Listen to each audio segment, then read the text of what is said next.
Single mother here, with a daughter that just turned 4 last week. During mornings, she likes to watch TV before I leave for work and the babysitter comes over. She sits there, gobbling down cereal and occasionally babbling nonsense. It's adorable, really. To say we're tight on money now is an understatement. I can barely afford to keep the lights on, but every time I grimace at a new bill in the mail, there she is to put me out of my storm. Smiling, laughing, my little ball of sunshine. She doesn't have many toys, not new ones at least. I typically end up buying her used toys from a messy aisle at Goodwill, but a couple days ago, a commercial popped up on TV. I was in the kitchen, cooking breakfast, when I heard her yelling for me to come into the living room. I ran out, initially thinking something was wrong, before I saw her pointing at the TV, excitedly. Spoon forgot on the floor. Mommy, look! The commercial showed several children talking to a doll, feeding it fake food, dressing it up. I watched it for about 20 seconds before it ended, and a choir of children sang. I want that toy! I want that toy, Mommy, please! She begged, standing up and practically bouncing on her heels. The toy was slightly high technology, given its AI voice recognition feature, making it around $25. I really didn't have much money to spend, but God, those eyes of her, and I was getting paid that day. I knelt down, pulling her close, the scent of maple syrup and her hair filling my nose. Phoebe, huh? I murmured, tucking a stray curl behind her ear. Her eyes, wide and hopeful, stared back at me. They were the same deep brown as mine, but held a sparkle I sometimes felt I lost somewhere along the way. Yes, she talks, Mommy, and I can feed her, please, please, please. My heart ached. $25 might as well have been $2,500 right now. But then I remembered once again, today was payday. It wouldn't be much after bills, but maybe, just maybe. I murmured, trying to sound thoughtful rather than terrified of my bank balance. She looks like a very special doll, Sweet Pea. Mommy has to go to work now, but I'll think about it, okay? It's a big decision for a talking doll. I gave her a squeeze, hoping the hesitation in my voice wasn't too obvious. I saw the slight flicker of disappointment, but then her face brightened. You'll really think about it, really? Really, I confirmed, kissing the top of her head. Now, let's get you finished up with breakfast before Miss Carol gets here, all right? She nodded, a determined little bounce in her step as she walked back to her bowl, though I noticed her eyes kept drifting back to the now empty screen where Phoebe had been just moments before. I watched her for a moment, a fierce love swelling in my chest. If I could give her the moon, I would. For now, I'd settle for seeing if I can swing a talking doll. The morning rush was a blur after that. A quick hug from my daughter, a rushed handover with Mrs. Carroll, and then I was out the door. The chill morning air doing little to cool the financial anxieties swinging in my mind. The image of those hopeful brown eyes, though, stayed with me. A tiny, persistent tug on my conscience. It was just past noon when my phone buzzed in my pocket. I pulled it out, expecting another goddamn work email, but it was a text from Mrs. Carroll. Hey, quick update. Your little one is as adorable as ever, but she's been going on and on about Feed Me Phoebe since you left. I think you have a new mission on your hands. I smiled, a genuine tired smile. Mission accepted, Mrs. Carroll. Mission accepted. The rest of work crawled by, each minute ticking slower than the last. My mind kept replaying that commercial, my daughter's beaming face, and Miss Carroll's text. When my shift finally ended, I practically flew out the door, making a beeline for the nearest Walmart. The toy aisle was a chaotic symphony of primary colors and plastic. I found the Feed Me Phoebe display, a towering wall of iconic dolls, each packaged in a bright pink box. My heart did a little flutter kick of anxiety as I picked one up, the price tag staring back at me. $25. It was a significant chunk of what was left after rent and groceries, but then I imagined those wide, hopeful brown eyes and, well, the doll was in my cart before I can second-guess myself. The drive home felt endless. I clutched the steering wheel, the pink box rattling softly in my passenger seat, a strange mix of dread and anticipation churning in my stomach. When I finally pulled into my driveway, my daughter was already peeking through the living room window. Her face lightened up the moment she saw my car. Mommy's home, she shrieked, Miss Carroll's gentle laughter following her as she burst out the front door. I met her halfway, kneeling down and pulling the box from behind my back. Her eyes went wide, then impossibly wider. A gasp escaped her lips, and she threw her arms around my neck, squeezing me so tight I thought I lost my breath. Oh my gosh, Phoebe, you got her! You really did! Her joy was infectious, washing away the last vestiges of my financial worry. We spent the next hour in her living room. She ripped open the box with enthusiasm that belied her small size, carefully pulling out the doll. Phoebe had big blue eyes, rosy cheeks, and a perpetual, cheerful smile. She came with a tiny plastic bottle and a spoon. Say something, Phoebe. My daughter commanded, holding the doll up. Phoebe blinked her big eyes. Hi, I'm Phoebe. What's your name? Her sweet synthesized voice chimed. My daughter giggled, a sound that was pure music to my ears. I'm Fiona, but Mommy calls me Fifi. I leaned in, ruffling her hair. That's right, Sweet Pea. You know Phoebe kind of sounds like Fifi, doesn't it? I winked. She considered this, then nodded eagerly. It does. The rest of the evening was a blur of feeding Phoebe imaginary food, dressing her up in tiny outfits, and listening to her repeat programmed phrases. My daughter was utterly enchanted. It was worth every penny, I decided, watching her peer unadulterated happiness. Bedtime came, and my daughter, exhausted but still buzzing with excitement, insisted Phoebe sleep right next to her. I tucked them both in, kissing her forehead. Sleep tight, my little Fifi. And you too, Phoebe. Good night, Mommy. She mumbled, already drifting off. I closed her door, almost all the way, leaving a sliver open for the night light to peek through. I went to the kitchen, tidying up, the quiet hum of the refrigerator the only sound. I was just about to head to my own room when a faint, metallic whisper drifted from my daughter's room. I paused, listening. It was Phoebe's voice, but it sounded different. Not the cheerful, programmed tone from earlier. It was lower, slower, almost conspirational. Fifi, The doll whispered. do you ever get scared when Mommy leaves? I cocked an eyebrow. That was a weird question. I crept closer to the door, pressing my ear against the wood. Silence for a moment. Then my daughter's sleepy, muffled voice. Sometimes. And what do you do then, Fifi? Phoebe's voice was unnervingly soft. Another pause.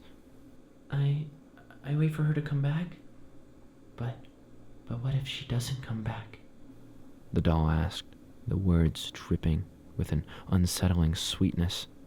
What if she goes away forever? My breath hitched in my throat.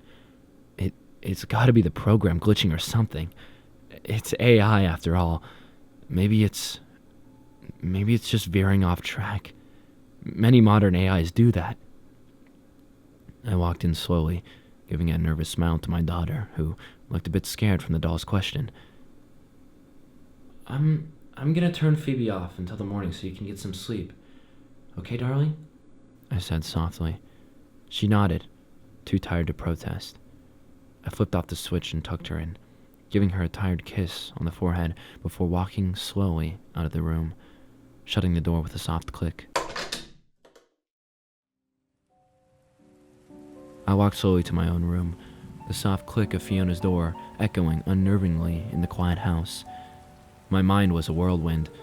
What was that? I replayed Phoebe's chilling whispers. What if she goes away forever? What if it wasn't just a glitch, or the AI veering off track? It felt intentional. A cold knot tightening in my stomach. I got into bed, but sleep was a distant dream. Every rustle of the sheets sounded like a whisper, every creak of the house like a metallic whirring. I tossed and turned, staring at the ceiling, my heart thumping a restless rhythm. Was it just a faulty toy, or was there something more sinister at play? The image of Fiona's wide, scared eyes flashed in my mind. I chastised myself for buying such a thing, for letting my financial worries be overshadowed by a momentary indulgence. The minutes stretched into hours, each one heavier than the last, until finally, exhaustion, a heavy blanket pulled me under. The alarm jolted me awake, its cheerful beeping a stark contrast from the lingering unease in my head. I felt groggy and unrested, a slight headache throbbing behind my eyes. I dragged myself out of bed, the memory of last night's incident still fresh in my head. The house was quiet. Fiona must be asleep. I padded to the kitchen, brewed coffee, and started packing her lunch, moving through the motions of the morning routine on autopilot. The sun was just beginning to peek through the window, casting long, pale shadows across the living room. Just as I was buttering a piece of toast, a small, sleepy figure appeared in the kitchen doorway. Morning, Mommy. Fiona mumbled, rubbing her eyes. Morning, Sweetie. I replied, forcing a smile. You sleep well? She nodded, still half asleep. I'm gonna go play with Phoebe. She turned to head back to her room, her small hands reaching for the doorframe, but in her sleepy haze, she misjudged the distance. Her little finger got caught between the doorframe and the rapidly closing door. Ow! She yelped, a sharp, surprised cry. She pulled her hand back, her face crumpling with tears wailed in her eyes. My finger! I rushed to her side, scooping her up. Oh, sweetie, let Mommy see. I examined the finger, already red and starting to swell slightly. It wasn't broken, thankfully, but it was clearly painful. I kissed it gently. Let's get some ice on that. No playing with Phoebe just yet, okay? She nodded miserably, still sniffing, allowing me to carry her back towards her room, where I knew there was a small first aid kit. After putting ice on her finger for a couple minutes, she calmed down. I gave her a kiss on the forehead. I settled Fiona on the sofa with a cartoon for a few minutes, making sure the ice pack stayed put, then went back to the kitchen to finish packing her lunch and grabbed my purse. The house felt too quiet again, the kind of quiet that held its breath. I kept glancing towards the living room, a residual knot of anxiety still tight in my stomach. It was just a toy, I told myself. A very expensive, very glitchy toy. As I reached for my car keys, a high-pitched, saccharine voice drifted from the living room. It was Phoebe. The voice was perfectly clear, devoid of the metallic static from the night before, making it all the more unsettling. Oh, poor thing, Fiona. That nasty door hurts you. Does Phoebe need to kiss the boo-boo on your finger? A special, very big kiss? The words hung in the air, sickeningly sweet.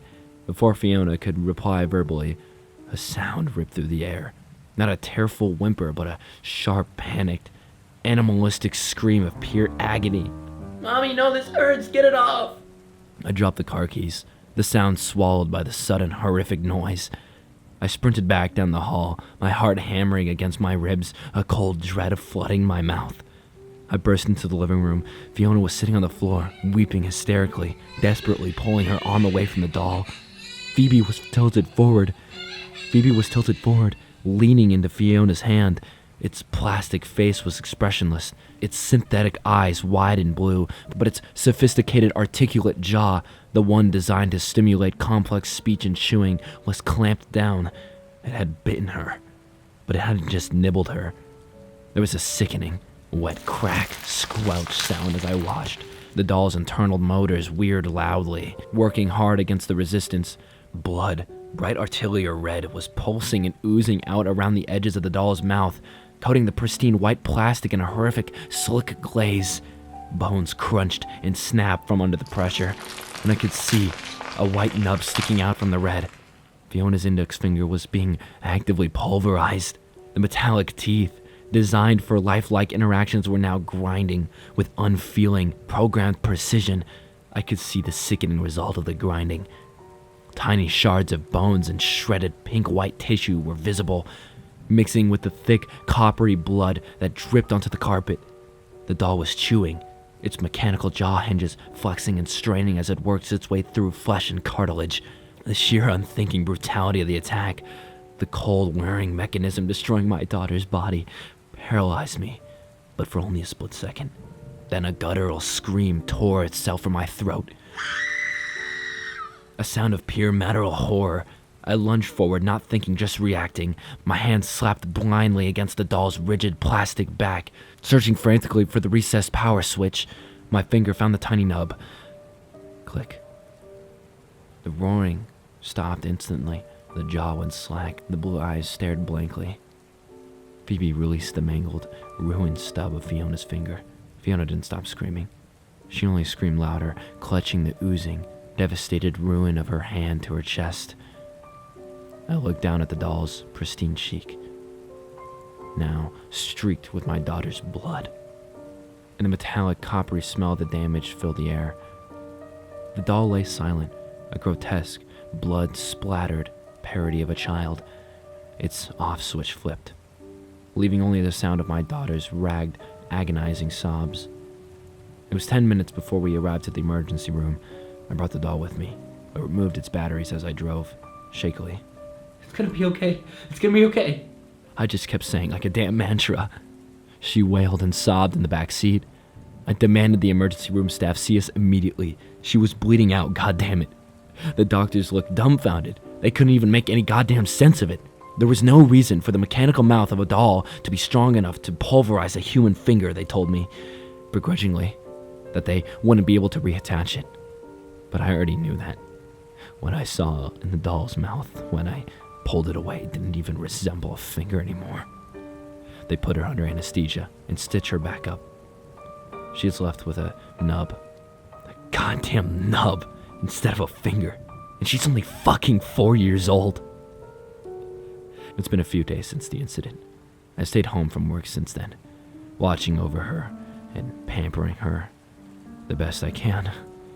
I called the company that made the doll today, and it went straight to voicemail. I've tried every number of every goddamn factory, location, and HQ they've had, and every time, it went to voicemail. I'm at a loss. I'm fucking devastated. Fiona's condition has improved significantly, but if I can't stop remembering the sight of her finger being mauled by a goddamn doll, I'm sure she can't stop remembering how it felt.